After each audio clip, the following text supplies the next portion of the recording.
screen. Where's okay? There we go. Hey, Shan Shark, how's it going? We are here with I'm not sure I pronounced your name right. Isana Saeed, proper way. Saeed. Sana Saeed. See, Saeed. even when it's two syllables, I still find a way to get it wrong. Everyone gets it wrong. Don't worry. Okay. Yeah, but you've been taking a sabbatical off of Twitter, right? I've been taking a sabbatical off of most social media. So I've been off Facebook for about 3 months. I've been off Twitter now for 2 months. And I'm like on a pseudo sabbatical from Instagram as well. I'm not really doing much on there. So Clubhouse is basically the one platform that I'm like, I left Twitter and I was like, all right, I'm done. I'm going to focus on my creative projects. And then bam, I end up on Clubhouse and I'm like, yeah, I was gonna say that might be even worse in some ways because Clubhouse, like with Twitter, you can like multitask. It's hard to multitask with Clubhouse, but I kind of want to talk about Clubhouse because I want to get your feel. I feel like Clubhouse is a different experience for everybody because it's so curated. I think even more than Twitter because Twitter, at least with the retweets and stuff, like I could have somebody like blocked, muted, everything, and someone will still screen cap and retweet their into my timeline and can't escape it. But Clubhouse, I feel like if you don't want to see someone, you can really not see someone. Yeah, no, absolutely. I mean, Clubhouse has been a really interesting experience. So just to backtrack a little bit, the reason why I left Twitter was honestly, it is a really overwhelming platform. And I think that there is a sort of, I hate using this word because it's so overused, but I think it applies so well to Twitter in a way that I will use it. So like there is a toxicity to Twitter that is really unparalleled. And one of the things I actually learned since leaving Twitter was like, oh, that's actually how I get 99.9% of my news is really through Twitter. So I feel very disconnected with the world. But I find that like with Twitter, it's not about even being siloed or the way in which your feed is curated. It's just that it feels like everything that is said and everything that is put out on Twitter, it's just like people are waiting sometimes to crucify you, waiting to kind of sear you, and it's just like exhausting. Like sometimes you're like, yo, I'm just, it's a joke. Like I'm just throwing a joke out there. Like it's mentally exhausting, emotionally exhausting. And I felt personally, I was starting to mimic behaviors that I didn't like. And for me, I'm like, okay, I don't want to become this person on the internet. And so I was like, all right, I need to step back from this for my own mental health, for my own, the way I also engage on quote unquote discourse on the Twitter sphere. And so I just kind of had to leave. And honestly, I will say that it's been fantastic for my mental health. And it's been really nice to kind of get off that platform. That being said, I feel so out of touch with what's going on. Like I've just kind of been fasting from all things current events. My favorite move on Twitter is when people do the most tortured interpretation of what you're saying just so they can argue. So it's like, anything that starts with, so what you're saying is always going to be the worst, most horrible, bad take, or, must be nice to support genocide. It's like, what? Like, and then guilty for a person, that kind of stuff.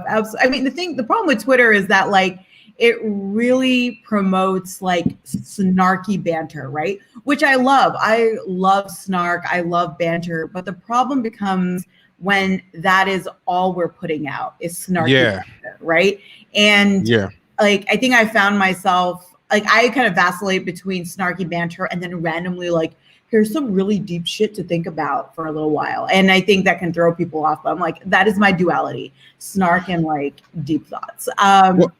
But my take, sorry, go on. No, I was gonna say, but like I think so much so, I think people have realized that the snark is what does really well, like in terms of retweets and engagement. And so people end up sticking to the snark as opposed to like engaging in any meaningful way. And also like, can you really engage meaningfully on Twitter? I don't think so. Like I've been on the app now for like since 2009. And I'm like, my number one takeaway from Twitter is that there cannot be meaningful engagement. I think you can, but not with a lot of followers. And also, I think you have to be ready to filter out a lot of bad fake takes and responses, which is draining. Like, I could start something and it's a good conversation, but there's gonna be at least 4 or 5 douchebag responses in the mix, and I've just gotten to the point I just don't want to deal with that, even to get the good stuff. But it's not just there's two extremes. Either like try to get deep and do a thread and talk about something, but then you just feel like kind of pretentious when you do it. But then the other thing is, you can be snarky, but you have to be snarky and vague. Like, it has to be kind of subliminal, or people aren't sure what you're talking about. So then everyone can think they agree. Because if you make it too specific, if you're snarky but you're too specific, like I hate when people do X, Y, and Z and you're super specific. Then someone's gonna be like the hit dog hollering, and then come in. So you gotta be like, it's like horoscopes. Horoscopes are like I forgot what horoscopes are called. A word for when something can apply to anything. It's not a platitude. But it's something like, sometimes you can be real nice, but when you're crossed, you'll hold grudges. And it sounds like, oh my God, that sounds just like me, but it's very vague. It actually applies. I feel like that's the kind of snark that goes well. Like, a lot of people think they're activists, but they're actorvists, and it's ACTO. And everyone thinks it doesn't apply to them. That's kind of snark that I think does really good on Twitter. But if it's like, no, this specific group address so and so are a bunch of activists, then that's not going to do so well, because half the people who like I like the kind of snark and sarcasm that's like, and one of the commentators made a really good point, right? That like snark and sarcasm were shorthand for intellectual and signaling complexity in the 90s and early the early aughts, which is true. And that's the kind of snark and sarcasm that I personally like, is the kind that is witty. It's really witty, and it is making a much deeper point. Especially it's replying directly to something, as opposed to kind of like just simply subtweeting. So that's the kind that I'm a fan of, and I love seeing that on Twitter, because the people who do that really well, it just makes the experience a lot more fun for me personally. But you're right in terms of, I think if you are an individual on Twitter and your following is big, right? It's getting bigger. It gets a lot harder to have meaningful engagement and conversations. I think when you have maybe a small group of followers or whatever, and you're just engaging with one another, it's much easier. But as soon as you start hitting, it sucks, because then you, as a person who's being followed by so many people, you feel an obligation, not obligation, what's a pressure to essentially like perform, right? Because they're and because they expect you sometimes, the people who are following you, to you think you project it. It's like they want me to talk about certain things, maybe that's why they follow me. And so it becomes like this weird experience where like I can't just maybe be myself, because if I am myself, some people might be like, that's a little weird, whatever, you get backlash, etc. So I don't know, it feels just really Twitter also feels like everyone's watching you all the time, and you know it because they subtweet you or something. You're just like, it makes you so weirdly insecure. My favorite is when someone subtweets you, but someone figures it out, and then someone DMs you like, "Hey, But snark has changed. Like, the 2000 snark is different than the irony snark. Like the irony type of snark is a bit weirder and nastier. I don't know. But now when you see like old school Gawker type snark, it almost seems boomerish now. It's not the same as that. That new type of snark, but that I think is like even more toxic. Hey, AI Sound Info, GM Fair Play, all the usual suspects are here. Yeah, but Clubhouse is. Let me ask you. It's like a personal question, like asking somebody their age. How many hours do you think you put on Clubhouse a day? Because I see some people on there. I don't see you on like every time I log on, but there's people on there who are doing like, I don't know if you ever see them 15, 16. I don't mean pop in, look around and pop out. I mean, randomly. like, yeah, because some people are Yeah. doing like 15, 16-hour days. Yeah, I don't have a problem like talking about how long. So when I first joined, so I joined Clubhouse. Like I'd heard about it for a while. I genuinely did not know what it was. I kind of heard about it in the summer. It was big on like Black Twitter, so I thought it was like a specific. Like I didn't know anything about it. I didn't even look into it. I just saw like people posting about it on Twitter, and it seemed I'm like, oh, it seems like something that is Black community centric. So I was like, that's cool. And I was like, oh, it seems like an interesting idea. I don't like it just from based on what I had seen, screenshots and whatnot.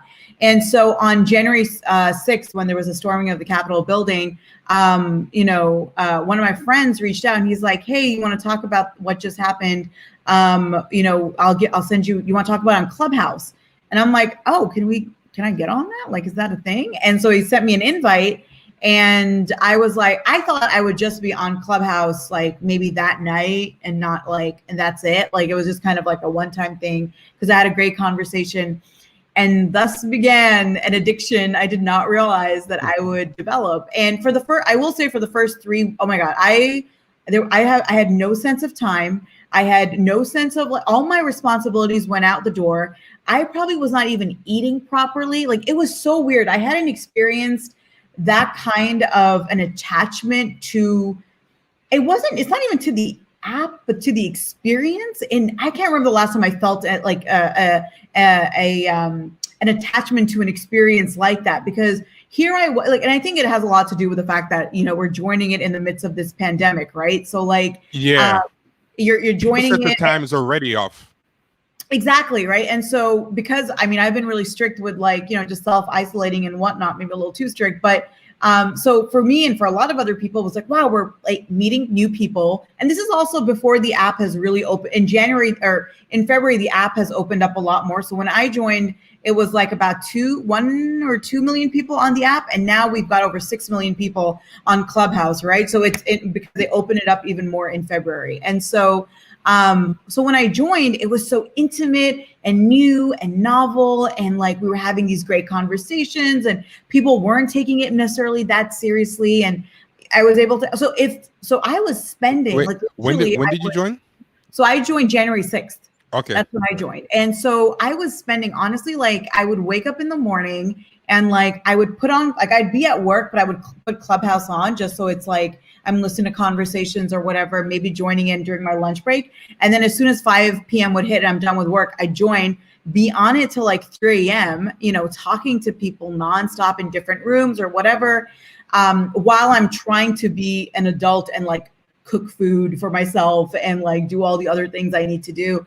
But now I'd say it's been about a month and a half. So I've gotten a much, like, it's not the same. I mean, I still am on it, unfortunately, late at night, but like, I will say that ever since it opened up a little bit more, you had a certain kind of Twitter discourse enter Clubhouse as well. I'm like, I'm done. Like, this is too, what is it? This room he's talking about here, it's been like 2 days straight. People, that room is like 2 days straight, and I don't blow up your spot, but you seem like me that you kind of flip from room to room, and then if you see one you like, you might stay. But some people are like the opposite. Some people watch TV with a lot of channel surfing, and some people watch like very appointment based.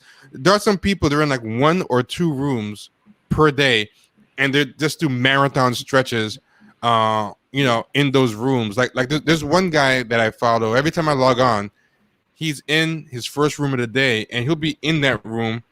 He usually makes it himself. It's almost like he's made it like his job. Every day he starts a room, and at the end of the day, he'll either be in that same room still, or he will create a second room. I don't want to blow up a spot by name, but this hip hop room is the longest one I've seen going. Like, for anyone who's seen it, how long has it been? Has it been like 2 days? Yeah, we don't. They recycle. I've seen it. I think it's been over 48 hours at this point. Yeah, no, they recycle moderators, but not as frequently as I thought. Like I thought, okay, they must recycle moderators, but I'm like every 2 to 4 hours. But I was in one room and someone was like, yeah, I was moderating this room 14 hours yesterday. I was like, what? But I think people, it's like building up a muscle. I think people build tolerance. Like you can't start at the 14-hour mark, but you get there. It's, but I think what part of it is, it's like, I think there's a rush when you're moderating a room and then people keep coming in, right? And then there's like the conversations evolving and new people, and then you're getting followers, because that's another thing so Clubhouse, right? It started off as this kind of like tech bro type of a situation where like, come and network, et cetera. And then they started bringing in people in the music industry, and they did a lot of outreach also to like the Black American community, and like to also like, again, different industries, and trying to expand it more. And so I think like the idea of like hustling is built into the app and its reputation. And so people who are running these rooms that are like, sorry? Real quick, I think my computer might reheat and restart. Okay. If it does, just wait like 10 seconds. I hate to leave you stranded, but that's great. I'll entertain the viewers. Okay, but go on. Sorry. No, so I think like people, because I know I have friends on Clubhouse who do this, which is that like they'll be in rooms nonstop because they're trying to build a brand either for a product they're working on or for themselves. And so they think that for me to build this brand for myself or whatever I want to do, or make these right connections and network, I need to be in this spot, in this room for hours. And I'm like, yo, that's not good. Like, don't do that. But it works because the people, someone said, yeah. Yeah, he makes pretty long rooms for sure. Julian Nutter.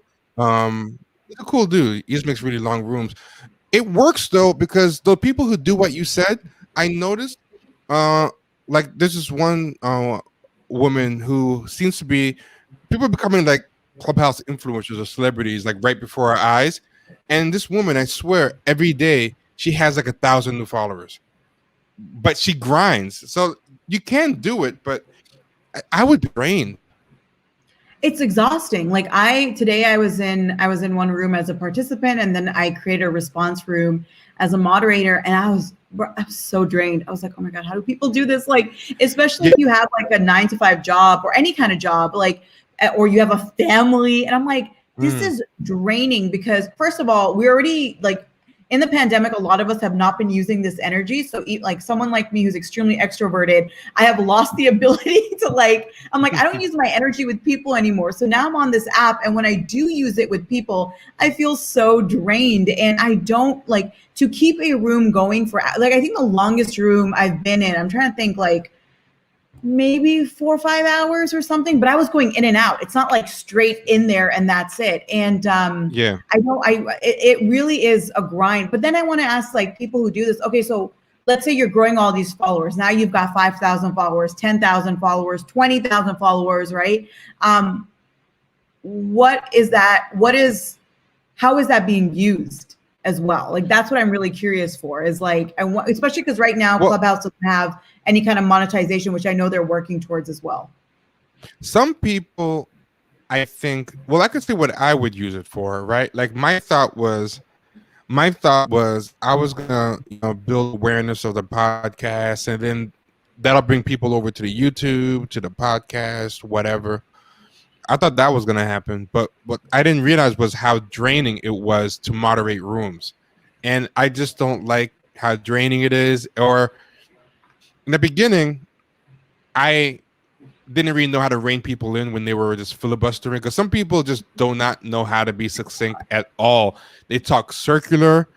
They're like, there's a lot of big heavy hitters in the room, a lot of heavy hitters. I just want to say, thank y'all for letting me up. And, what do we got to say? And the platitudes, I waste 10 minutes of platitudes. Like, yeah, because we have a lot of unity. And I seen like the way y'all run the room is really positive, and it's, not negative. I'm like, dude, that's the same as positive. Like positive and not negative. Like, this is a bad sign. You're already repeating yourself. Like, it's positive, it's not negative, and it's beneficial, and, and it's not toxic. And the community's got to have a lot of accountability. And it's, oh my God, this is about ice cream. I don't understand what what are you talking about?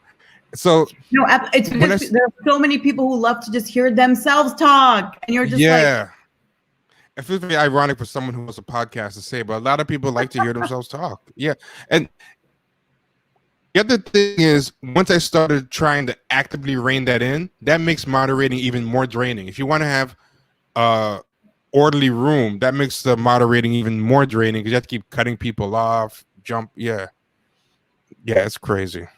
Yes, Yeah. it's No, nuts. it's, I mean, I will say the rooms that I've been in that are really, so the ones that are actually meaningful and actually have, they seem to go in a good direction and feel productive and not simply just like people yelling at each other or whatever and just talking over one another, are the rooms that are well moderated, that don't have 20 I swear, some people will like bring up 40 people to talk on stage and then make 20 moderators. I'm like, what are you doing? And then they also have really good titles that are very like succinct and like are saying like, this is what this room is about, right? And reminding people, resetting the room, as you say on Clubhouse, is like bringing it back to topic and making it clear, like, hey, don't talk over one another, et cetera, et cetera. I like, those are the rooms that are the ones that are really well moderated, are the ones that I find extremely beneficial to me. And it also depends on what the subject is. I also find that weirdly late at night, so I'm talking like 1 a.m., somehow everyone gets really like, I don't know, aware. And so some of the best conversations that I've had on the app were like at 1 a.m. at night. Not during the day. During the day, everyone's going off on weird ass shit. But like at night, at like 1 a.m., it's almost like the sweet spot where you can end up having a really like holy shit conversation. Yeah, but that's the catch-22 of it, because you get all these good conversations at 1, but once that happens, you're gonna go to bed at 4 in the morning. So it's I mean, that's literally been my life for a month and a half. I was like, I'd finally fixed my sleep schedule. I'm like, all right, going to bed 11:30 p.m. every night. And then Clubhouse hits and it's like 4 a.m. I'm like, I'm great. like, I'm not at the age where I can do that. Like, that's not, my body's like, what are you doing, ma'am? This is ridiculous. It's great if you're on the West Coast. Like, I like when there's West Coast people and they're like, I gotta go. It's like 12:30 here. I gotta go. And then you're like, oh crap, I feel like really garbage because it's like 3:30 where I am. It's so true. You know what I think late night Clubhouse is like? When I used to go, it sounds weird to say now. It feels like so long ago, but no pun intended. But when I used to go to like clubbing or go to bars, like going out Sunday through Thursday used to be better than going out on the weekend, because the weekend is when anybody and everybody could go. You know, but anybody who wanted to be out on a Sunday night through a Thursday night really wanted to be out, so the energy would be better. There'd be less people who came out really wanted to party, where like any weekend warrior can go out like a Friday, Saturday. It'll be too crowded, you know, boring people around. And I feel like Clubhouse is the same way. Midnight 1, you get really interesting rooms. Weird celebrities pop up at like midnight and 1 that you wouldn't expect. And you also got the international crowd, right? Because it's like, okay, it's like midnight, 1 a.m. here, but like in the UK, people are maybe waking up or they're already awake. You get like when the Australians come, the Australians are so much fun. So when the Australians come into the room, you're like, oh, and like the people from the UK always wake up and choose violence. So like whenever they enter a room, they're just there to troll because they're in lockdown. What is wrong with UK people? They're in lockdown, so they literally they exist on Clubhouse solely to troll Americans, because they're like, we are bored. We are so bored in being in lockdown that all they do is come on to Clubhouse to troll America. I love it. I'm like, I'm here for it. Go for it. Bless you. But UK internet has always been weird before pandemic. This just made them weirder, but the seeds of it were always there. But the one thing I don't really see white UK people online or on Twitter or on Clubhouse being so messy like minority UK. By minority, I mean everybody. Black UK, Nigerian, Jamaican, Somalian, Muslim. They're all the Somalian UK ones. I gotta be careful even saying this because this will get flagged. They are crazy. Like the messiness of those rooms, Somalian UK is so.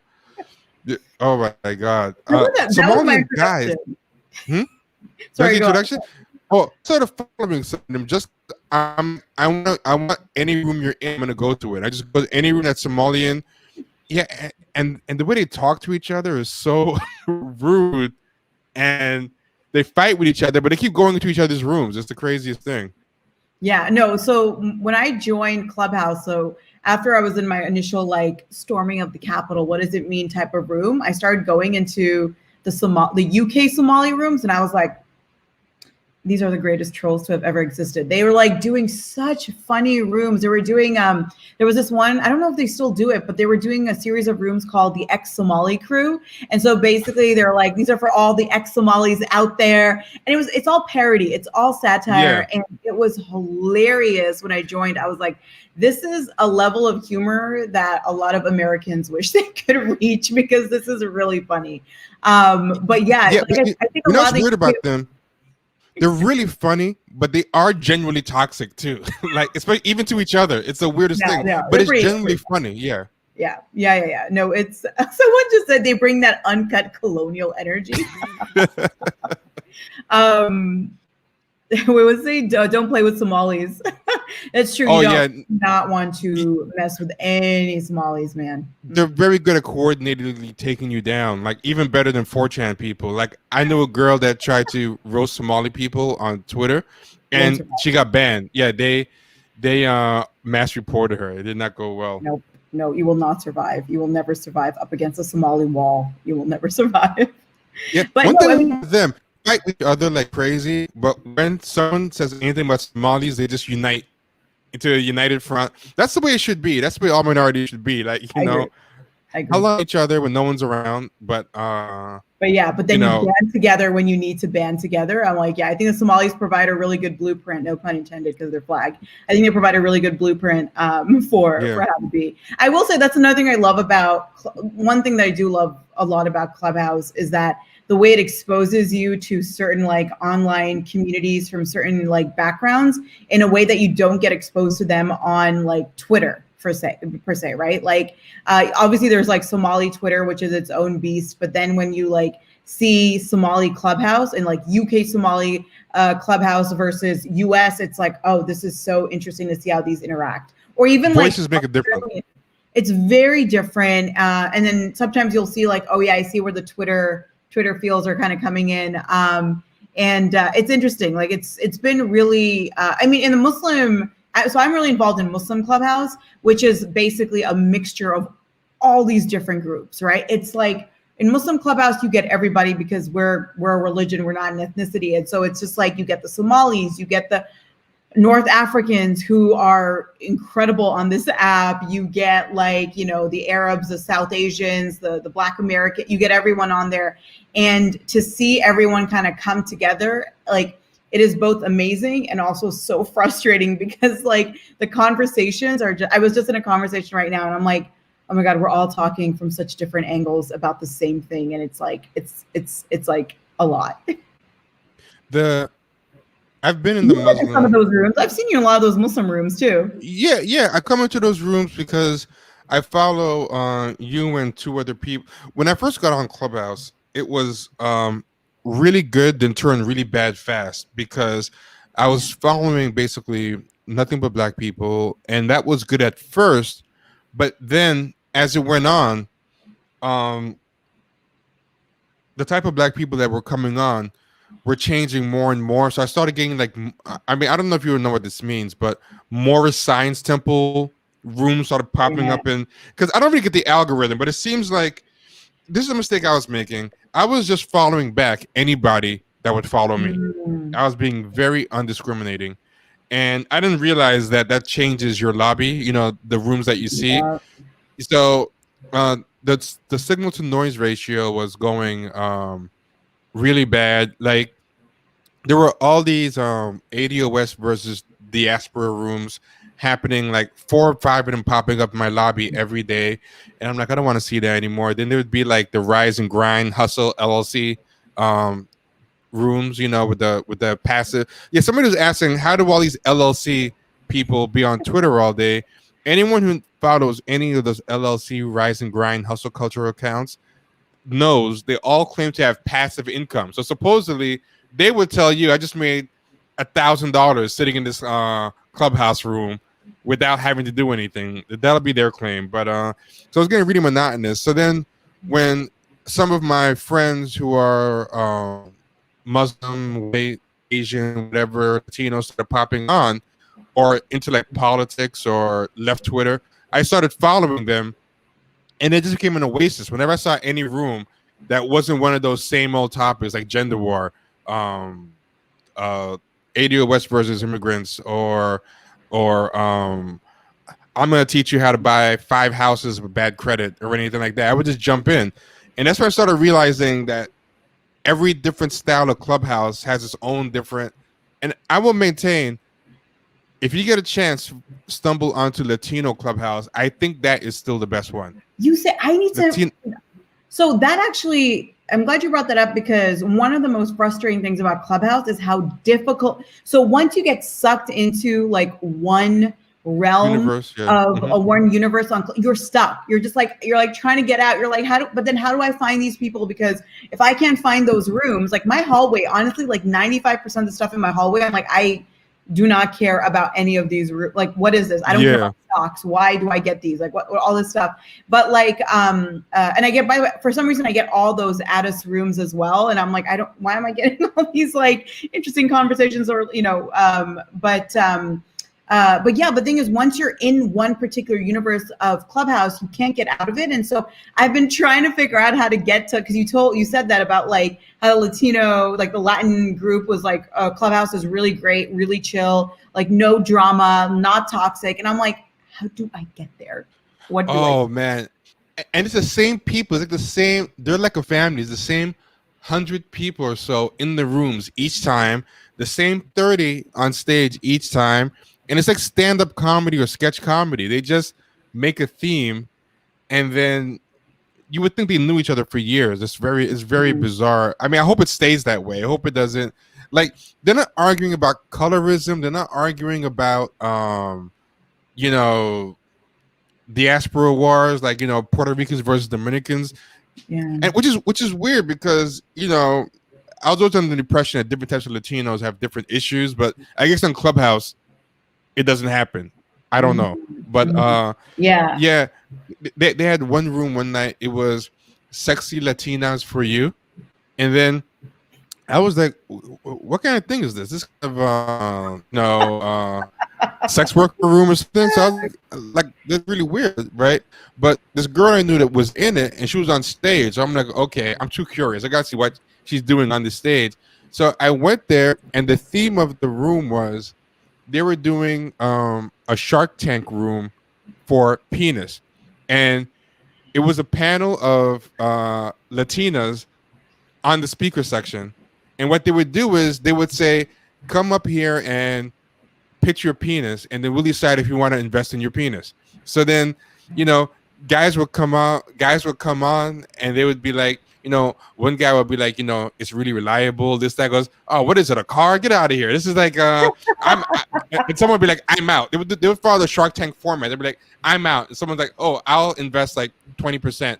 You know, someone's like, yo, I will buy it all. And each guy would come up, and like some guys would really bomb, and they would get sent down to the audience. And some guys would come, like one guy, he had this long elevator pitch for his penis. And then everyone invested. It's better than what I make it sound. That sounds hilarious. That's really funny. I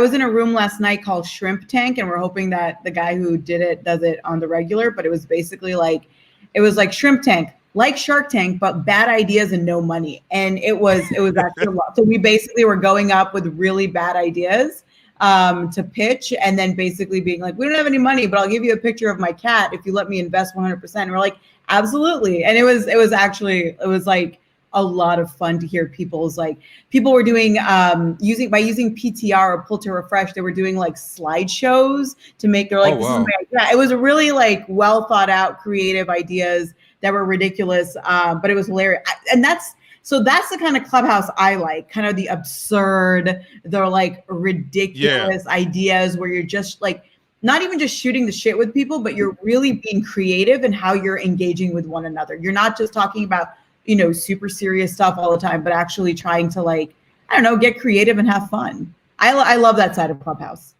I think the combination that makes a good Clubhouse room is, along the lines of the two rooms we talk about, you can't take yourself too seriously as far as like what it's about, like, you know, Shrimp Tank or like Sexy Latinas for You or something silly like that.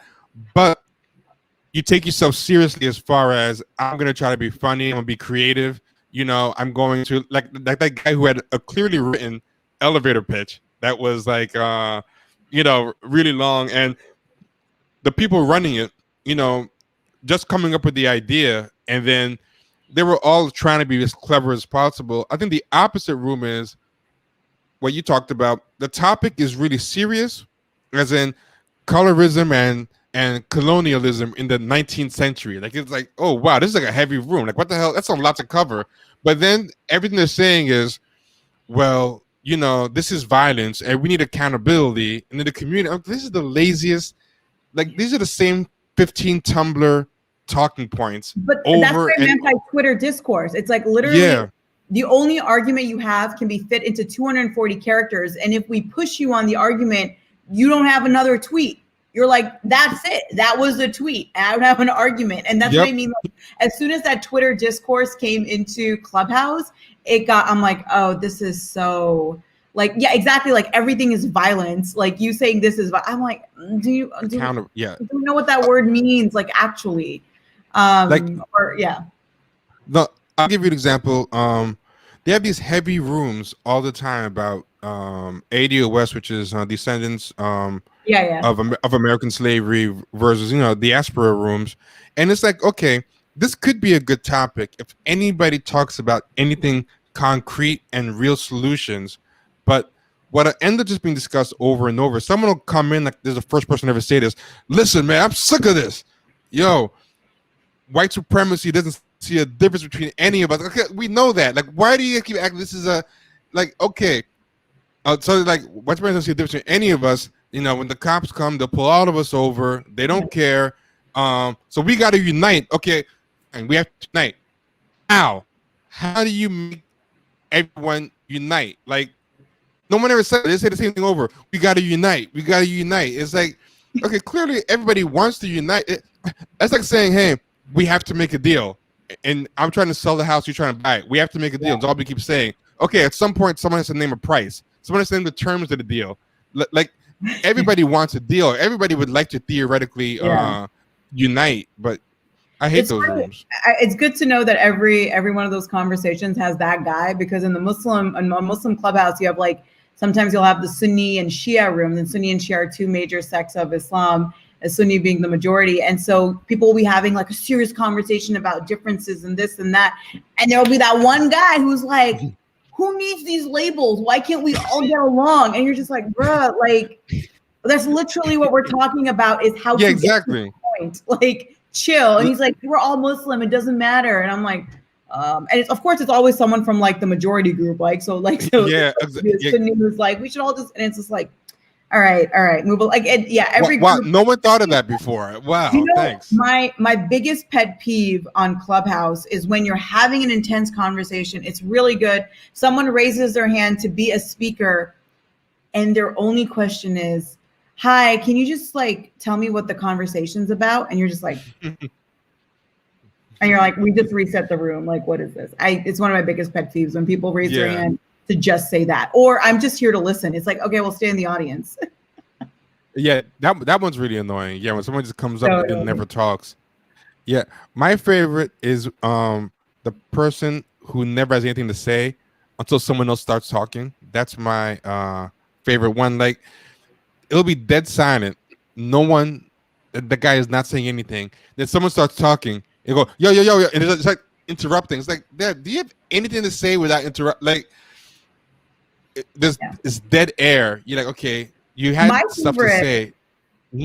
My favorite are the two people who really need to get their point across so much that they will continue to finish their sentences and thoughts over. I'm like, we don't understand either of you, but they'll keep talking because they're hoping that the other person will shut up. And I'm like, this is really frustrating to hear. And they'll just keep going, and their point will be, it's never like a one sentence point. It's like 6 sentences, and I will get louder as I speak. And you're just like, listen. And the moderator is like, hey guys, one mic at a time, please. And they don't give a shit about who the moderator is. Like, we're just gonna. It's a game of chicken.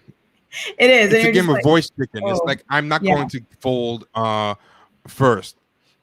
And there's times where like, I felt pulled into that because the person might keep like interrupting me. So I'm like, okay, this time I'm not gonna, and then the person will keep going. So sometimes I feel like even when it's two people doing, sometimes it's two people are just like that. Sometimes one person I think gets tired of the other person, and then they get pulled into that. Yeah, but some people they're both just built that way, and then they But my favorite is a person that pulls the room into what they know about, so they can like have the floor. So it's not even like we had one room about should Kamala Harris be considered black like us, and we made it like a provocative title, on purpose. Yeah, of course. But then the person was saying, no, Kamala Harris is not black at all. I went, okay, I think that's kind of too far. Like we're saying black like us as in culturally like American, like when she comes out talking about cornbread and Kwanzaa and that stuff, or whatever. And then but this guy's like, no, he's not black at all. She's not black. She's Jamaican. I'm like, well, Jamaican. Her father's black. Like, like that's black. Well, let me tell you about the slave codes. It's going to the slave codes, and then starts going to Bacon's Rebellion, and we're like, yo, this is not what the room's about. And then he and this other guy were going to this whole history. I'm like, okay, you just want to show off something that you know. But then we finally were like, okay, that's not what the room's about. After you finally lured them back, got them back on track, and once we did that, they left the room. If they couldn't talk about what they want to talk about, they had to leave. But by then, the energy was all messed up. There's Clubhouse has made me okay. First of all, what is this about a woman doing a play-by-play of her childbirth? No, we don't need that. Some woman did a Clubhouse of her childbirth. She stayed on. Yeah. Oh, okay. Crazy thing, the baby was born speaking. The baby was born and said, "There's a lot of heavy hitters in the room." Straight up the womb, it was amazing. The baby immediately created a room about how to get your startup off the ground with a lot of rocket emojis. That's what the baby did as soon as he or she was born. No, so it's funny. Like Clubhouse really, there's that famous quote from Jean-Paul Sartre from his play No Exit, which is like hell is other people.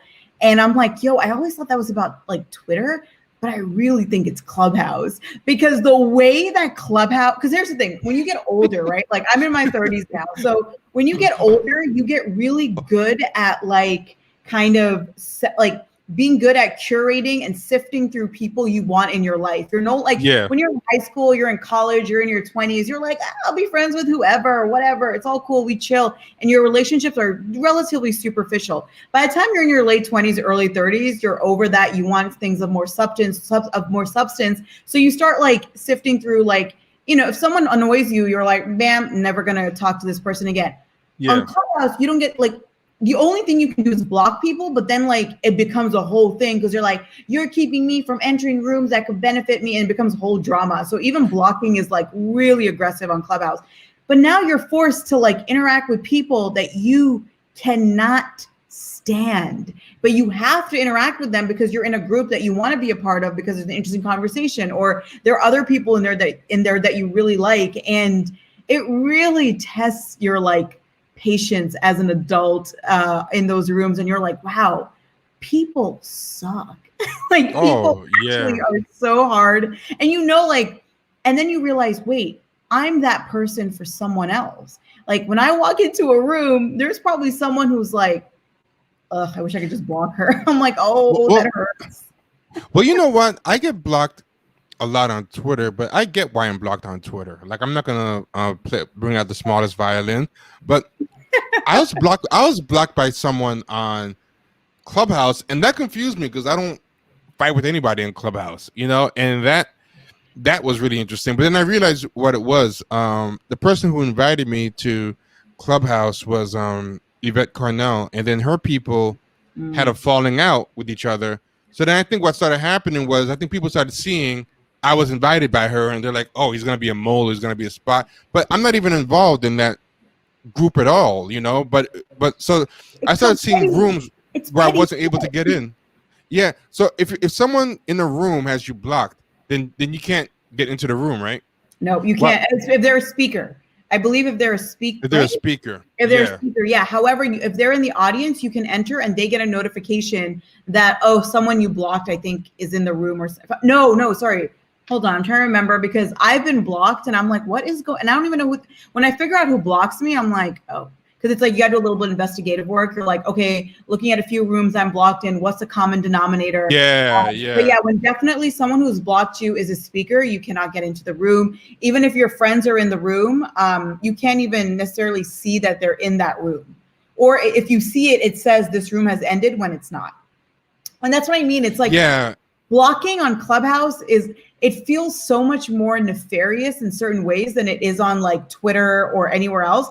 Like the only people I've blocked on Clubhouse this is another thing I hate about Clubhouse is that anyone who has your phone number can find you, right? Which is actually like, there's certain people that like, I was sexually harassed by someone. I don't want them in my life. All of a sudden they're like, so-and-so is following you on Clubhouse. And I'm like, bro, what? And so I blocked them immediately because I'm like, this person was inappropriate. Like, so the people I have blocked are people who have like harassed me or stalked me or something of that sort. And I'm like, oh my God, they're on this app platform right now. So you're not blocking them off of Clubhouse drama. You're blocking them off of real life. No, I don't that makes a lot more sense. Clubhouse drama to me is like petty shit. Cause I'm like, if you have drama on Clubhouse, right? Like over what? Right? Like, oh, what? Like you couldn't just agree with someone? Like, is that really going to be your drama? Like for me, if I've blocked anyone, it's been because of like security concerns, private information, like things like that, right? Like where it's more of that versus like, I've not blocked anyone because of petty Clubhouse drama. Like I stay away from that. I'm like, I'm out. I mean, I try to stay away from it, but I still got blocked. I'm like, wow, okay. By the way, this joke was from 10 minutes ago, but it's still funny about the baby. When the baby came out, wait, is that real or is that because that's? I mean, either way. It would have been a good joke if they did that, but yeah, I don't think it was. Oh yeah. These are the new ones. Black people are the real Native Americans. Things go in waves. Like right now, the Kevin Samuels rooms are out of control, and spending 10 hours talking about this guy. You know what else is really funny with Clubhouse is when you go into rooms and you can tell by the vibe of it, the average age. And I forgot how annoying being in your 20s. Like some rooms I go into and they're in the 20s, and I'm like, holy shit, I used to talk like this. This is so annoying. Like I want to apologize to everyone I ever spoke to in my 20s. I'm like, yo, you know what the worst is? And I'm like, I was that person. The kids, oh my God, the kids, they're like adults, but the ones in their early 20s who are in grad school. And so they're like, so in my syllabus, or I don't know if you've ever heard of this author, his name is, like Edward Said. And you're just like, bruh, like, yeah, bro, some of us went to grad school, or if not, we've read, or who cares? Like, and they just have to reference everything to like, in my course lecture last week, we made a really interesting observation about this phenomenon. And you're just sitting there like, did I sound this pretentious when I was in my 20s? Like, was that me? Did I sound that douchey? This gets spoke about by this guy, Frank Fannin. And I want to tell you, he really knows his stuff. It's like Frank Fannin? Oh, Frank. Yeah. That took me a second. Oh my God. Yeah. Oh my God. When they talk like they've made, hey, I don't know if you guys know about this. And like, my favorite was, I kid you not, it was in like a predominantly Muslim group. And this young girl, bless her, like young Muslim girl came up and she herself was Palestinian. And she actually started off her comment by saying, again, into a Muslim majority group, said, I don't know if you guys know that there's a conflict in Palestine. And everyone was everyone was like, girl, like the group chat, you always have a group chat that's going along sometimes with your Clubhouse room. We were just like, this girl really just asked a group full of like 100 Muslims if we knew that there was a conflict in Palestine. Like this just I wonder if she's like the Muslim version, because I'm sure you guys must have this. In the Black community, we have people, we call them, Blavity Blacks or New Blacks, whatever, that they just discovered, they might have grown up in a place where they're the only black person. It was in a white suburb, white high school. They went to college and they discovered like their blackness, and then they're really overcompensating. And I'm sure like every race, like, has these. I know my East Asian friends told me like they have these types who suddenly get into like pro Asian stuff in college. And I wonder if she was like a Muslim version of that. Where she just I don't know if she was. That's the only thing I heard, but we do have a lot of that. So we have like, and this is why I was like, oh my God, nothing makes me hate quote unquote diaspora politics more than like being on Muslim Clubhouse, because it's literally often, not always, but there are like certain individuals who are like, I just rediscovered my, my roots, and now I'm just going to make that my personality. My personality is now the rediscovery of my roots, but I'm engaging in it in a way that's actually really superficial and exoticizing, but it's really authentic. And like being in those conversations, and it's almost like they're trying to one up you, like, oh, I know our culture better than you do. And you're just like, I really don't give a shit, bro. Like, I do not care if you know this. Like, who cares? Like, it's such a weird type of like, but it is kind of that similar, I think, like I just rediscovered, or I just discovered like that my popularity or my struggle. And that's another thing is like, there's a lot of, and I didn't realize how bad it's gotten because you notice a lot on Twitter, but on Clubhouse, it's like everyone is trying to one up in like oppression, and not even oppression in like a real sense, but I'll tell you, my favorite example was, it was like 2 a.m. one night. And someone this guy named Dylan, who I guess is like kind of known on the app. I don't know. He was in my hallway. Yes. Can we take a time to unpack? That's like when someone starts saying that, that's usually when I leave quietly. I'm like, I'm out. But there was this room and it said, this is my last room on Clubhouse. I'm like, oh my God, are people making like goodbye rooms? I'm leaving Twitter rooms. Yeah. Like leaving. Exactly. I was like, whoa.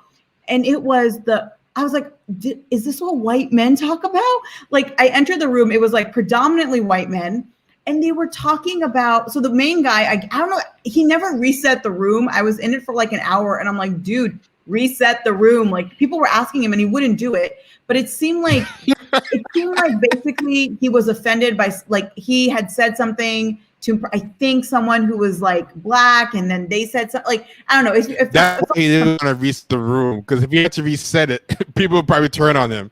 Exactly. So he he would not reset the room. But then there were like all these white dudes going up. I will never forget this one guy, and he was a Canadian, and he was like, and I wasn't sure where he was going with this. He's like, I went into a room and I just had like, it was a predominantly black room, and they were talking about issues, and I was learning so much as a Caucasian man.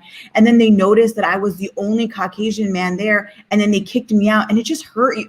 And I was like, and he was like talking about basically comparing experiences that people have gone through. And I was like, is this white man oppression room? Like what? It was one of the funniest rooms I've ever been in, and not funny in an intentional way whatsoever. Yeah. Whatsoever.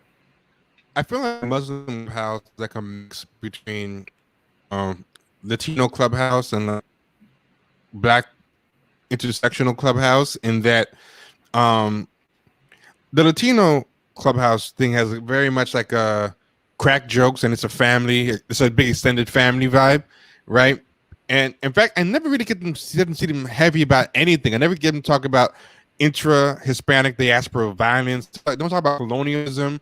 Maybe they do, and I just keep missing it. I don't know why. Or maybe the 2 Latino people I follow just don't go into serious, like maybe there's Latino rooms where they use the term Latinx, and that's their intersectional Latins, because no one in these rooms says Latinx. I feel like from the vibe of the room, if you said Latinx, they would laugh you out of the room, right? Yeah. But intersectional, like, and activists and Black Twitter is always about like, you've done me violence, you have more privileges than I do because you're this kind of Black person, you have this type of. So this is what I noticed the few times that I've got into Muslim Clubhouse. This is what happens. It starts off like Latino Clubhouse and turns into intersectional Black Clubhouse. I'll give you an example. Like people be cracking jokes and using these, terms I don't really know what they mean, like a BB and other stuff, but I can kind of get from the context. It's like funny and like, oh, this is a cool room, and whatever. And then one person will come in and be like, I actually the Daisy Muslims, are erasing the voices of the Black Muslims by. And then one time a girl came up and said that she wasn't even Muslim. She just came in just to get them fighting. Wait, And then that room about like dating or whatever it was? Because I remember, I think you mentioned that like some girl went up and said you're erasing the voices of like Black Muslims, and you said, right? It was a dating. Why is this room talking about Black issues when it's not supposed to be a Black room and stuff like that? But there were Black people in the room, and people were saying, no, this is a Muslim room, and there are Black Muslims. Like, you can't say. And the Black people in the room were like, well, actually, I'm Black, and I don't feel like it's wrong to talk about Black things. But then some of the other Black people in the room were taking the other person's side, because you could tell they were part of that, intersectional academic group, and they're like, you're talking over a Black woman, you can't do that. But it was another Black person talking, and it got really like weird. It's that weird. And I don't like, I think I like to differentiate between identity politics, right? There's like identity politics, which I think is a real, in terms of all identity is political because of the way that it like, interacts with the various power structures and government structures that we have. But then there's the identity politics, which is an ideology, which doesn't see anything beyond what is a physical representation of someone, what they look like. And I think you see that a lot on Clubhouse, and unfortunately on Muslim Clubhouse, it's really dominant. And that's what, again, when I say Twitter discourse, that's what I mean. It's like this very particular type of like, and it doesn't make for at all, because I'm like, you don't talk to in real life, you don't talk to people this way, because if your purpose for talking to people is to actually have a interesting conversation, a productive conversation, like this is like, I know it doesn't sound great, but you have to sometimes listen to things that might sound a little annoying to you. Right? You need to listen to that and then respond to it instead of just saying like, that's violence. I'm like, oh, great. You said that's violence. That person now will really change their mind, and you have successfully upended like whatever structure of power you were seeking to end. Great job. I'm just like, it's so anti-intellectual. It presents itself as intellectual, but, oh, nice cell phone. Yeah, I don't know why. It's weird. My phone is on silent. Yes, I have the Knight Rider theme as my as my phone. But yeah, so it like presents itself as almost intellectual because we're using the terminology, right? Violence, authenticity, intersection. I'm like, define that for me. No one can define those terms. Ontology. People love using ontology all the time when it's not even necessary. Ontology, and you're just like, oh, bruh, you don't know what capitalism. I'm like, none of you can actually define to me in one sentence. When you say, oh, it's because of capitalism, okay, define that for me, like right now. Because if you cannot define these terms and you're just throwing them out there, you're actually doing you're doing a great disservice to leftist politics as well, because you're presenting yourself as having a leftist politic when in actuality you don't even know like anything really in a substantive way about what you're talking about. I will say one thing I've learned from Clubhouse is I always wondered why modern activists get so little done. And when I started seeing how they behave with each other in Clubhouse, I'm like, oh my God, this makes so much sense. Because there's a lot of these because nowadays, first off, no one is ever just one thing. Like, for example, I saw Fred Hampton biopic, Judas and the Black Messiah. It was an okay movie. I haven't watched it yet. Yeah, wasn't great, wasn't terrible, but it was entertaining. Like, it wasn't a bad movie, which nowadays it's more about the gentleman who was the informant, right? It's Fred himself. Yeah, but the one good thing I will say about Black Messiah is it makes you interested to learn more about Fred Hampton. Like I want to read books about him when I was done. But one thing that's interesting is if he was around today, he would have been an activist / aspiring TV writer / BuzzFeed movie reviewer, / PhD student, / influencer, / selling soap online. Like it's a brand. Like being an activist is a brand. It doesn't because that's the thing. Like the real people that I've met who do like on the ground organizing, who work in their communities, they don't call themselves activists. You know why? A lot of them are barely online. Yeah, exactly. They're not. Yeah. I'm like, if you're spending all your time online and you're calling yourself an activist, like who you being active for, bro? Like exactly Yeah, who you yeah. being active for. Well, they'll try to say this is what they say, and I swear I've seen this. You might have seen this too. If you click bios, you'll see it because now I click bios all the time. They'll say that their work online, bullying people in rooms, is activism, and they'll have things like our cash apps. I call them cash activists. They'll Yes. have they'll have their cash apps in their bio, and it's like first off, like there's this room of all these black queer Afro pessimists arguing with people, and they were like, we're tired of having to educate you. And the people in the room were like, what do you mean educate? Like that's so like rude. Like, because first off, they were wrong about everything they were talking about.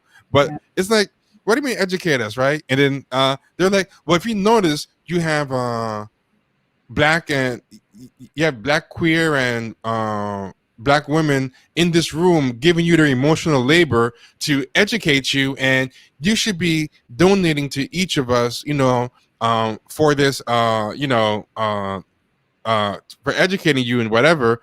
So then the people are like, well, okay. Somebody said this was funny. It was like, well, how much are you charging? For it's like, well, Really? you should be spending like $50 or whatever. It was like, okay, well, we're twice as smart as you, and we're twice as right. So we're charging $100. So let's put the difference, and you give us $50. And this is our cash app. And like, no, it doesn't work that way. You can't do that to us. It's like, wait, but if you're charging for your knowledge, I think my knowledge is worth more. So, I want to charge you $50 for, and then they got like upset. But I thought that was very clever. Yeah, the whole cash activism or whatever is a little weird. Like I do believe in. I mean, there are people who I do think sometimes provide a very great service in terms of like there is intellectual labor that they put out, and I appreciate that. And I think like if that is what they're doing and they're presenting themselves as commentators and like that's their hustle, like yeah, absolutely, that should be, they pay them or whatever for their labor and for their, and if they're providing that service in a unique way, absolutely. But I think that whole like, especially on Clubhouse, it's interesting to me because I'm like, well, if you have made a room and you're a speaker, like you are advocating for a particular perspective, then your job is absolutely to educate people on the perspective you're advocating for, right? Like how do you, like that's the thing that it's a weird kind of conundrum to me because I'm like, well, yeah, like if you are taking on a position and you are arguing a position, that argument, like you have to educate people. Like how else are you going to, it's not like I'm going to go, if I'm someone who's really passionate about like universal healthcare, I'm not just going to be like, well, I believe in universal healthcare into a group of like 50 people. And then they're like, okay, we'll go on. And I'm like, no, that's it. Anymore, and you need to pay me. And it's like, wait, what? Like you're the one making the argument. But the people I see, they don't even advocate for a real cause like that because to them, their identity politics or whatever politics is really about either building their brand or self-aggrandizement. So what most of the activists I see on there will be like, basically, this is why we and pick my combination of identities need to be centered in discourse, and everyone else should fall behind. This is why straight black men should be falling behind. This is why non-black people should fall behind, and this is the hierarchy. And for them, they're not even using their identity politics to try to advocate any real world collective identity uplift. Just want to be like, I want to use this to bully my way into the speaker's box, the top of the speaker box, and speak over everybody, and then solicit money for my Cash App and to get like attention. And so like, yeah, a lot of people be like, no, you don't have a right to speak. I have the mic, because black people tend to be erased. And they'll bring up all the ways that black people are erased in real life, which is fair, but that doesn't give you rank in a club.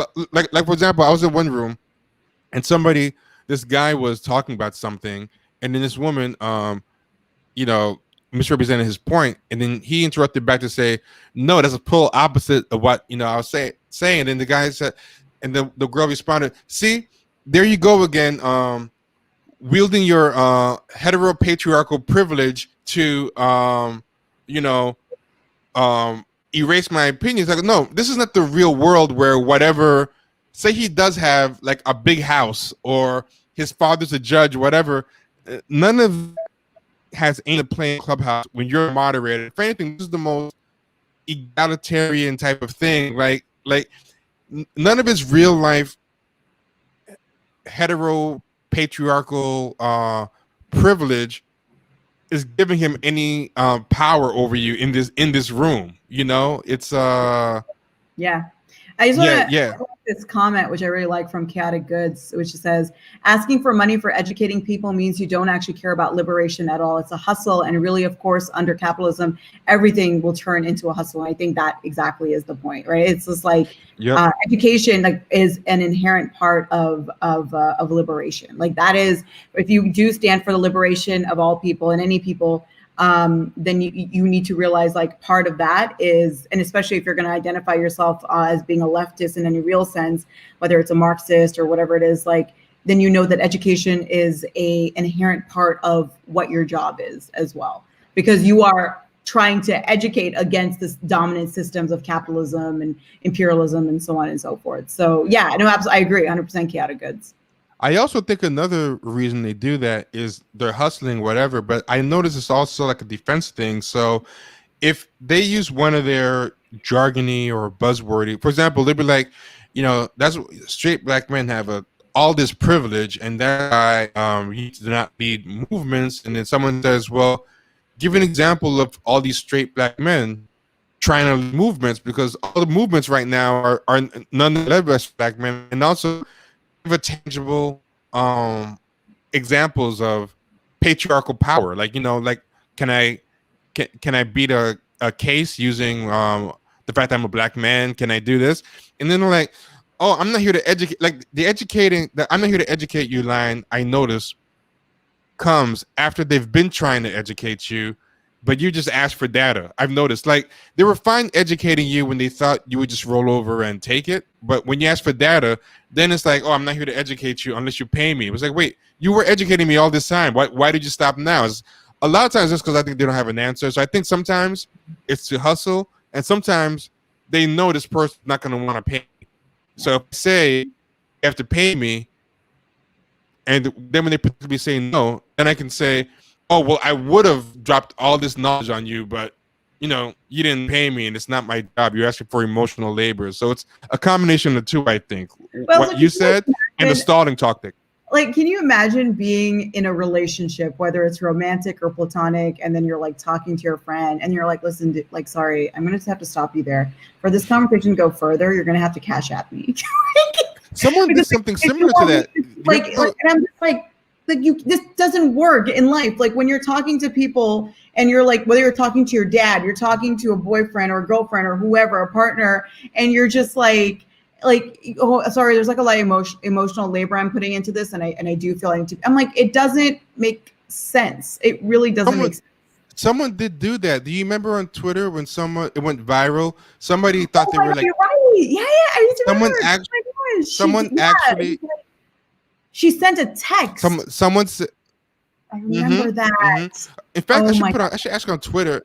On Twitter if anybody has a copy of the emotional labor text, because someone said, and I think they thought they were dropping knowledge. They're like, a friend of mine texted me, but I just didn't have the emotional resources to help them through their problem. So this is the text I sent them.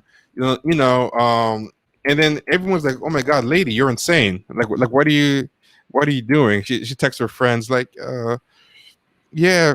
I found it. Wait, is this it? Oh my God. Oh, that's fast. Good job. Yeah. I just found it because I just remember.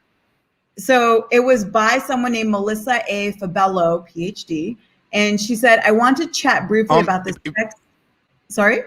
Hold on. If you want, you can put, if you hit the share button, it'll share your screen and you can choose. Is it in Chrome? Is it in Twitter? Yeah, I should be able to.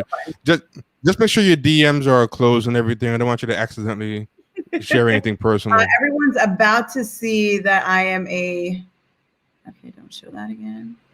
Oh, can you see it? Yeah. Not yet. On the bottom, it should. Oh yeah, there it goes. Okay. Okay. Whoa! All right, you are now. That's Inception. Oh my God! Right. No, wrong tab. Yes, okay. I'm a tab. By the way, I am a tab hoe right there. So this was it. It Me was. too. This isn't even all. This is like literally just a few of my tabs. Like I have probably a couple other windows open right now. So this was it. I want to chat briefly about this text that I received from a friend last week. Do you have the emotional mental capacity for me to vent about something medical weight related for a few minutes? And then it goes on to like, she talks about, it gives me a clear sense of the expectations for the conversation. And it goes on and on about like asking for consent for emotional labor, even from people with whom you have a long-standing relationship that is welcoming to crisis averting should be common practice. And she goes on and on. And then she said, and it makes it seem rapey too. Like her friend, it's really gross. it gives, Like, yeah, but throwing consent in, it makes it seem like her friend was emotionally raping her. Yeah, it's really gross because this was a tweet that let everyone go like, what? When she says, oh, can you enlarge that? I don't know yeah. if people can see. Yeah, just that one. If you hit the picture, yeah, it should.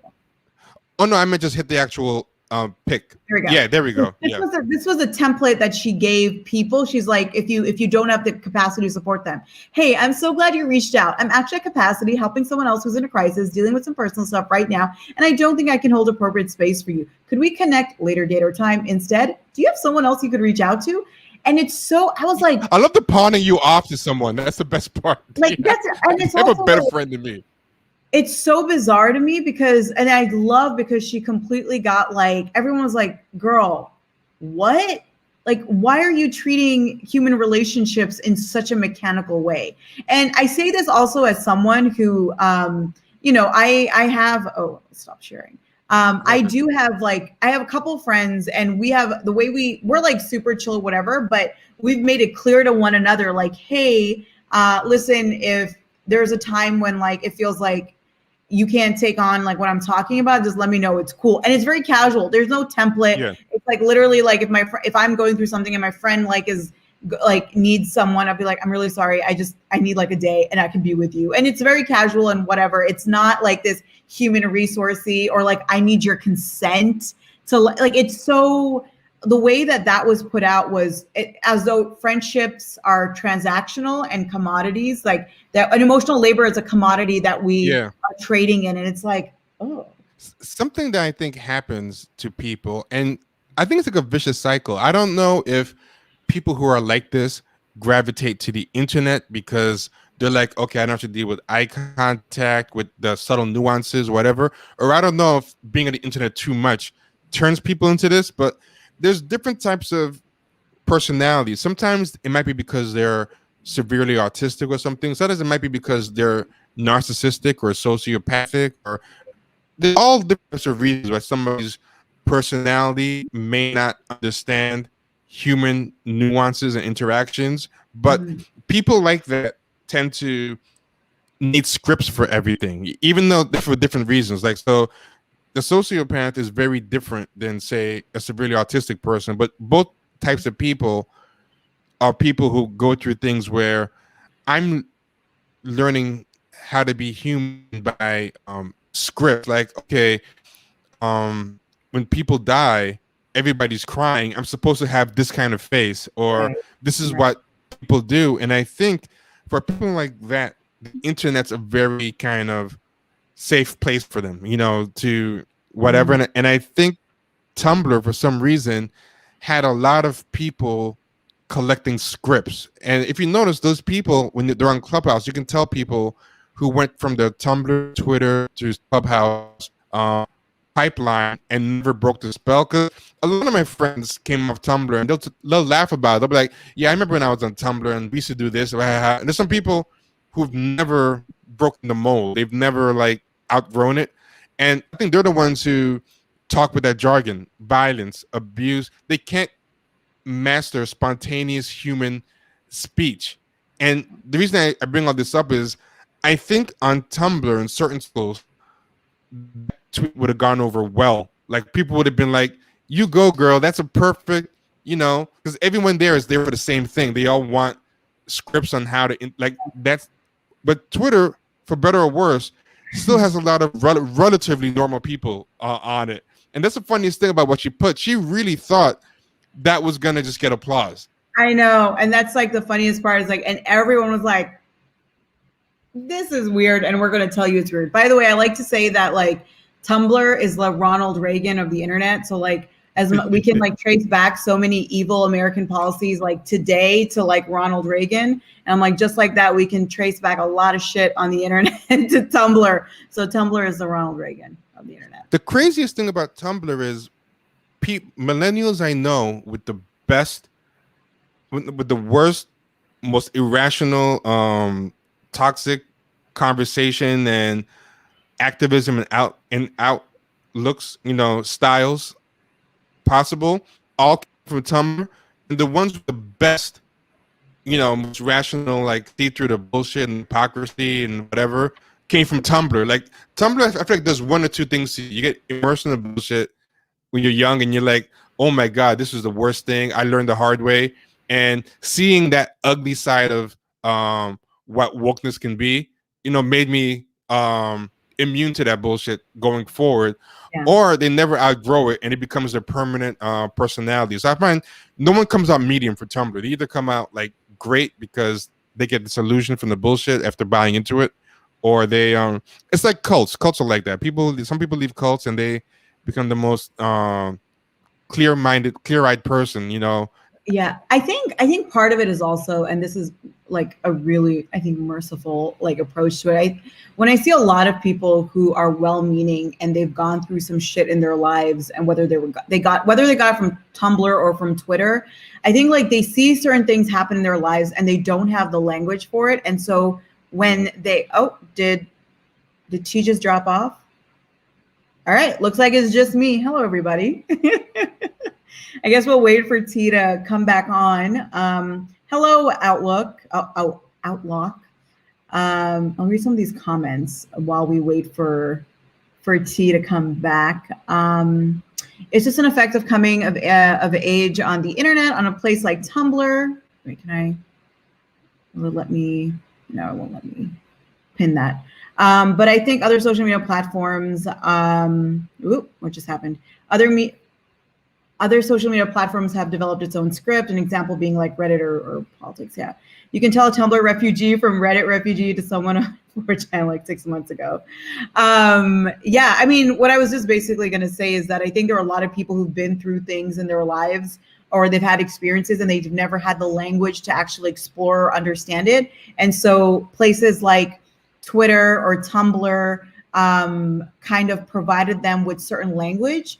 I also think that they found a way to like communicate with people who maybe they didn't share the exact like experiences with, but they ended up maybe adopting the framework of whatever those experiences are, whether it's like identity or faith or whatever kind of experience. And it's unfortunate because I actually think it does a lot of disservice to actual to actually fighting. If you're fighting for justice and liberation, I think it does a massive disservice because it completely diminishes the fight for liberation, whether it's micro liberation or macro. It diminishes it to like violence, intersectionality, which is always so misused and abused. And even though it's a great term, but it is misused and abused so much. And it's just, it becomes these terms that are never defined and never used in a way that is actually, what's the word? Beneficial to actually taking because I'm like, what is the point of having a conversation if we cannot move the conversation forward? Oh, there he is. Yeah. I'm glad I didn't come in and you're like the flop sweat. You know, it's crazy. I knew it was possibly going to overheat, and we were near the end, and I was like, oh my God, we're like 5 minutes from the end. Let me just make it. And of course it overheated. Yeah. I'm sorry. So no, you're good. I was just saying basically how, like, to quickly recap, was that I think places like Twitter and Tumblr, and I think that the other thing is someone mentioned, right? Sometimes you actually can't even tell the difference between like adults and children on social media because they use the language. But I think it's a lot of also, you see people who like who were on Tumblr and Twitter when they were teenagers or in their early 20s and like are kind of formulating their outlook on the world and whatnot. And so they are so chaotic. I don't know what chaotic goods is, but they seem to be really on point. But I love how they said social media allows people to find language and scripts to understand the interiors of their lives and the larger world around them. But the thing is, it's all anonymous and mechanical. And that's what I was basically saying, is that they're given a language, but they don't understand what that language means, right? So people will use terms like violence and authenticity and like intersectionality, which are great terms when they are used in a way that actually makes sense, right? But the thing is, these words are rendered completely meaningless because we use them for like, you disagree with me, that's violence. And you're like, bruh, what? But that's the way personality disordered people use scripts. And, you know, some people say that social media kind of create pseudo personality disorders in people. I think that's exactly what it's like. Like they just know that these words are like input output. It's like a video game where it's like, you know, if you say this, I'm supposed to say this, and it's like it's rigid. It's like a very rigid usage. And like when these people have to, I think, go back into the real world, I think it probably renders them insufferable, which in turn I think sends them right back to the internet where they get more of the bad habits, you know, because that's actually the scary part, right? Is that, and again, it's so hard not to say this without sounding like an old fogey, but like really, like this is my concern as, you know, as a person who, I mean, I grew up like, you know, I'm like part of that generation that grew up with like every major kind of like technological advancement in the last 30 years, right? And and so like there are a lot of, you know, quote unquote Gen Z. I hate using these marketing terms to like identify age groups, but like quote unquote Gen Z on the younger end, you know, they're saying like they're a lot less.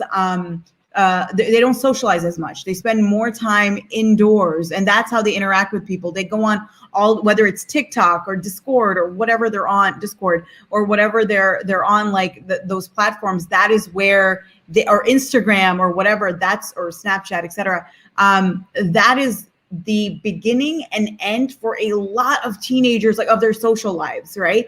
And there's a huge problem with that, because for those of us who were teenagers and had social lives in and like online and offline, you know, you realize that it's so important for your own, like the formation of your own identity, of your own identities, of your ideas, thoughts, and the frameworks in which you want to operate, and understanding of the world, to have interactions with human beings, person to person, face to face. Because what ends up happening is then we just become mechanized and machines in ourselves, right? We like Chaotic Good said, right? We read scripts, because these scripts then connect us to other people reading scripts. And it's, what was that movie? Oh my God, it's reminding me of that movie where everyone is connected to, like, your consciousness is connected to like a robot or something. Do you know what I'm talking about?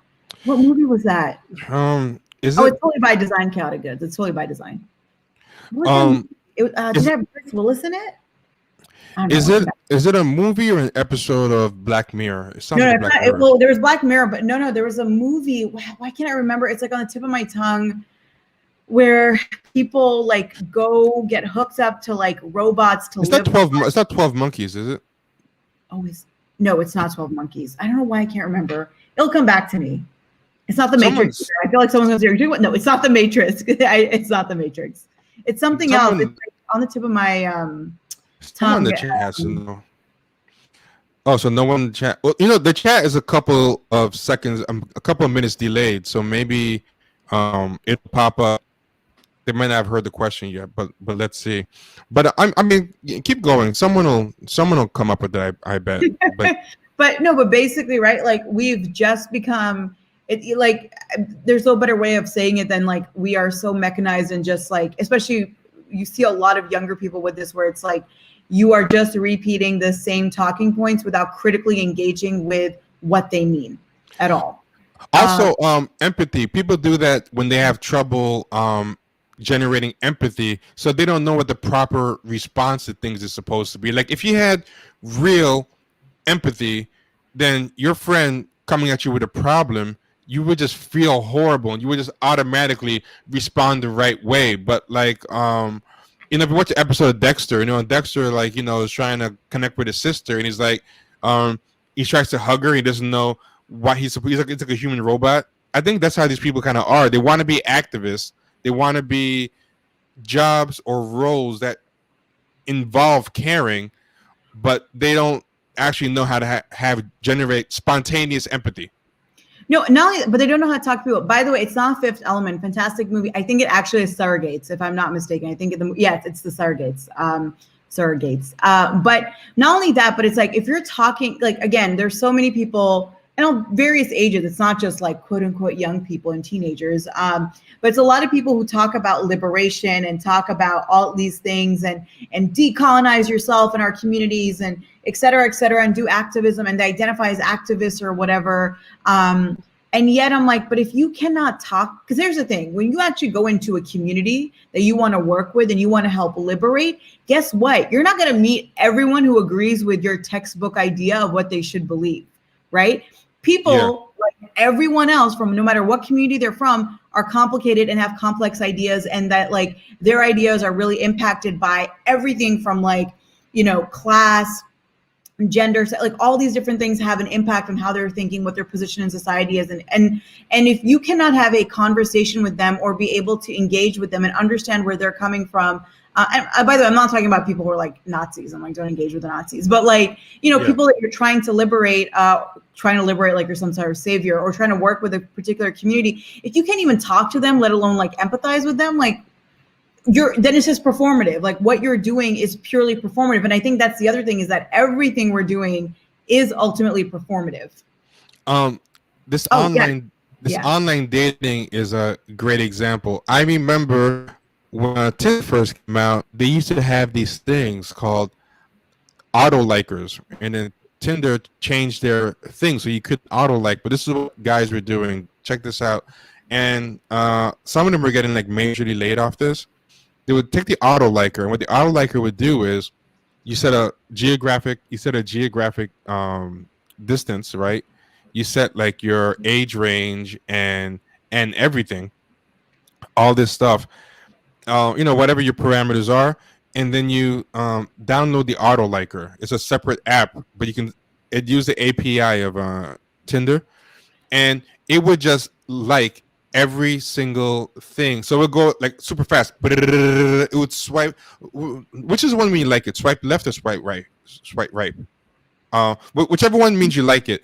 It would swipe. It would, whichever one would swipe on all of them for you, right? Every single one, and it would do like, it could do every single one until it actually ran out of people in your area. Like someone I know did it to the point that they would hit it, and it would say there's no person left in the area you haven't liked. Then, as people started rolling in, right? If you liked them, you would talk to them. If you didn't like them, you would just block them. So basically, someone would, write back. They had like no teeth. They didn't look like the way they liked, whatever. Like, hey, big boy, and like, hey, block. It's like the worst thing I've ever seen, right? But then, the coworker I had, he was kind of a douche anyway. Like, I shouldn't be surprised he did this. He had a stock opening line for every person that then made the cut, and it was kind of Aziz Ansari had this line like about Whole Foods or something. But then everyone left. He used that one line, cut and paste from like the Apple Notes app into every single one as the opener. The worst part is like it was just a giant numbers game, and it would end up kind of working, But I was like, this is the most joyless way to date I could ever imagine. I found a friend of mine, I think it was on Tinder or Bumble, I can't remember, like ages ago, and I'm like, does he have 2 accounts? And so I texted it. I'm like, dude, do you have 2 accounts, or is someone pretending to be you? And he said to me, I kid you not, he's like, oh yeah, it's a thing a lot of us do. It's basically like it just ups your chances more. And I was like, what? I was like, oh, that's so gross and like such a weird manipulative like thing to do. And I don't know, it's exactly like, again, like to Chaotic Good's point, it's like, it is everything we do, whether it's looking for love or looking for community or intellectual like masturbation, whatever, it's all performative. It's so like, this is who I want to be and how I want to present myself, because, and I don't even know to what end, like what, like, are you about to get a Netflix deal? Like, I don't understand, like, what is the end here? Yeah. Like, what is the end goal? Aziz Ansari had a line on Master of None where his opening line was, "Going to Whole Foods, want me to pick you up anything?" And that would be like a great conversation starter. So a bunch of guys started using their own version because they're like, okay, too many people have seen that show. So they had their own obnoxiously clever line like that. It was really bad. But I want to end it with one thing, and then I'll let you mention anything that you might want to mention. But someone asked way earlier, and I never answered. Are there? I think it was Alex Gabriel. So. Are there any good rooms in Clubhouse? And I was going to let you answer that first, because obviously, if we're there every day, there's got to be something worth going there for. Yeah, well, you can always follow me on Clubhouse. It's just Sana Face. This is my Twitter handle that's like down here, but Sana Face is my Clubhouse handle. There are good rooms. I will say the last like week I was talking to my friends about, like, I'm like, are there no more good rooms on here? But then last night there was Shrimp Tank, and it was freaking hilarious. And so we're hoping that becomes a weekly thing, because I would love to be a part of that. And like me and my friends, we try to do ridiculous like roast rooms, but we don't do like, they're not called roast rooms. We just try to like, because we're so entrenched in Muslim Clubhouse and we can't seem to get out of it, we're just roasting like Muslim men all the time as a joke, and it's like, it's great. But I often will also do like private rooms with people who I'm friends with and just have conversations with them. And it's actually also really funny. Like, I will not jump on a phone call with people, but instead we'll Clubhouse instead. Like, one of my friends actually said, I was going to call you, but I didn't feel like calling you, so I decided to Clubhouse you. And I was like, what are you talking about? Is that going to be a verb now? I'm going to Clubhouse you. Yeah, it was like, I'm a Clubhouse. It's totally going to be a verb now. So I think if you can find yourself like a group of a few people that you really enjoy, and you want to make the rooms that you want to see on there and kind of control them, you absolutely can. I would say, like, in the beginning when I joined Clubhouse, there were a lot of good rooms and I was there having a great time. Now I'm having less of a great time, but once every couple of days there is a really fantastic room. I don't go into rooms that are massive. Like, I don't like going into rooms that are 1,000 people, 300 people. Like, I just don't. Messy. I don't. It's just too much. Always messy. Yeah. Yeah, and so I like the ones that are a little bit more intimate. I like the intimacy that Clubhouse, or you know what it feels like? It feels like the Yahoo chat rooms of like the early 2000s, when you would just randomly go into a room, weird ass strangers, and then you have like, it's like 2 a.m. in the morning, you have an incredible conversation, and then you never see them again. I'm like, that's the experience I want. Now my boss is joining, and I'm just like, okay, like, this is a little awkward. My boss is joining my rooms. Okay. But one thing about Twitter, I feel more free to talk about things that I don't want to talk about in real life, but because a lot of my normie friends don't enjoy Twitter, so it's like self-selecting.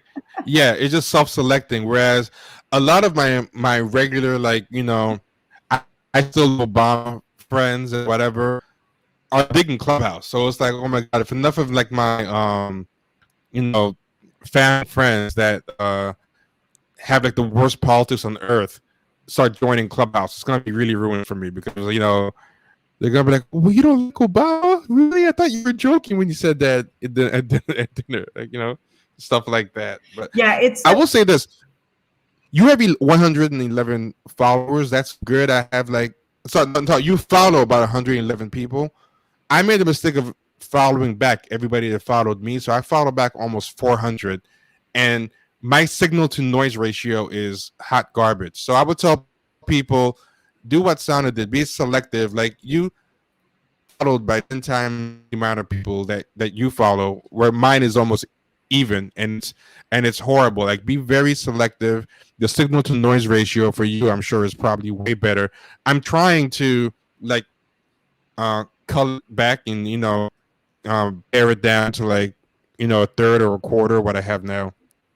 it's funny too because you get shamed for like your, you know, and I get it. There are people who are like, I'm going to keep my follower to following ratio, like, or my following to follower ratio really low because, you know, it's like a weird like status, weird, I don't know what it means exactly.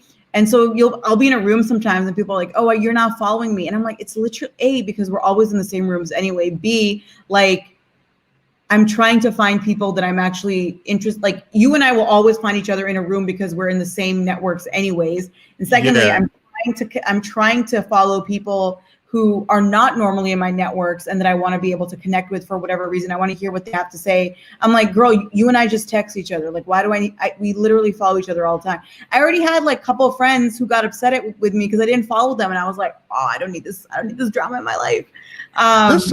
There's some people who I like, but they just are spending a lot of time in shitty rooms. And I'm like, so that's the other thing. Yeah, I'm like, I don't want to see these rooms. I don't want you to ping me into them. But yeah, I'm like, I feel like I will say like the last 25 people, not like the particular last, but like a lot of people I've maybe followed recently, not all of them, I felt like a weird obligation to. But I mean, I don't regret following them, but I was like, okay, I should follow them, I guess. But yeah, I am definitely trying to be a lot more pickier with who I follow, just because it really does have an impact on the algorithm and what rooms you're seeing. And honestly, like, I don't like the rooms I'm seeing. Like, they're all, when Elon Musk came to oh my God, Clubhouse, which I think was one of the single worst days in human history, was Elon Musk coming onto Clubhouse.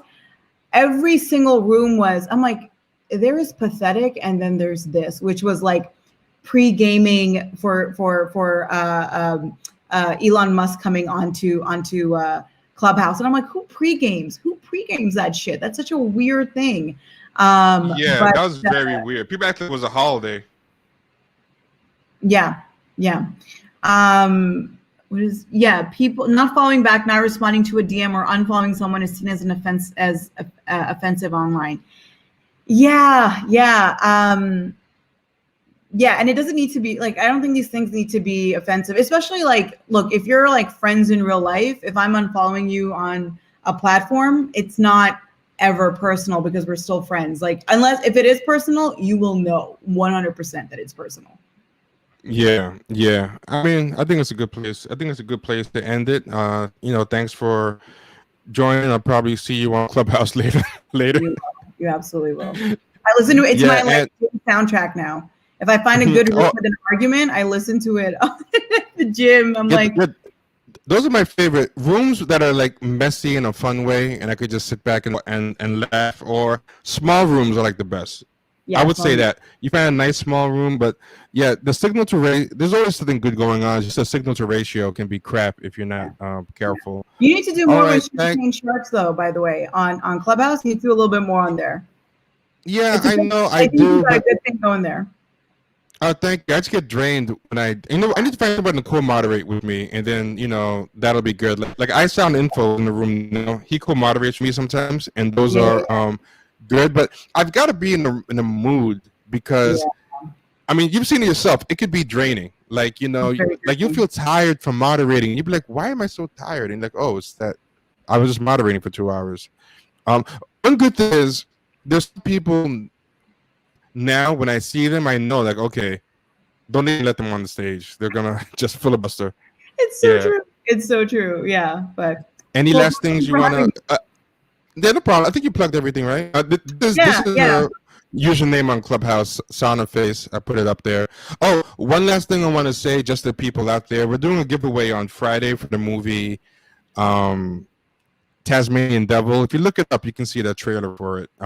It's about the African kid the Nigerian boy who wants to pledge a black fraternity, and the trailer looks pretty good. I have 5 digital copies to give away. The studio sent me 5 digital copies, so all you have to do, whether you're a follower already or you become a follower, just email us at champagnesharks@gmail.com and just show us proof that you're a follower, and we'll enter you to draw, and the live stream on Friday, we'll just pick someone like live on the air. So if you're already a follower, don't assume you're going to be entered, because I don't feel like entering 3,000 names. Just become a follower. Even if you're already a follower, you have to actively enter. So just email here. If you become a follower, again, email here. So either on YouTube or Twitch. All right, and that's it. Thanks, Sana, and I'll see you later. See you. Bye. Bye.